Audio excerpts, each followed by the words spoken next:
মা ও শিশু কল্যাণ সংস্থার ম্যাটারনিটি ক্লিনিক থেকে একটি নবজাতক শিশুকে অপহরণ করা হয় এবং তাকে সেই দিনই প্রেস ক্লাবের সামনে থেকে আটক করা হয়। খুলনা চাঞ্চল্যকর মানব পাচার মামলার যাবজ্জীবন সাজাপ্রাপ্ত আসামি শারমিন আক্তারকে গ্রেপ্তার করেছে পুলিশ। সদর থানার অফিসার ইনচার্জ মোহাম্মদ কালাম হোসেনের নেতৃত্বে খুলনা প্রেস ক্লাবের সামনে থেকে যাবজ্জীবন সাজাপ্রাপ্ত অপহরণকারী শারমিন আক্তারকে গ্রেপ্তার করা হয়। গত 11 মে একজন বৃদ্ধ মহিলাকে বিভিন্ন প্রকার প্রলোভন দেখিয়ে মা ও শিশু কল্যাণ সংস্থা ম্যাটারনিটি ক্লিনিক থেকে একটি নবজাতক শিশুকে অপহরণ করেন। পরে শিশুটির বাবা বাদী হয়ে সদর থানায় মামলা করে। মামলার প্রেক্ষিতে আজ সকালে খুলনা সদর থানার প্রাঙ্গণে প্রেস ব্রিফিংয়ে এই তথ্য জানান খুলনা মেট্রোপলিটন পুলিশের ডেপুটি কমিশনার।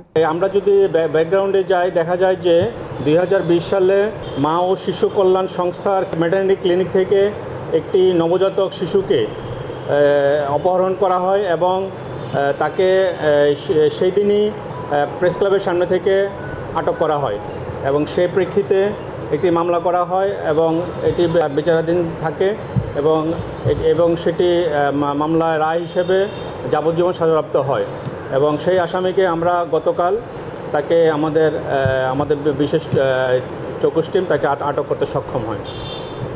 উম্মে মামা রাত্রি, ভয়েস অফ টাইগার।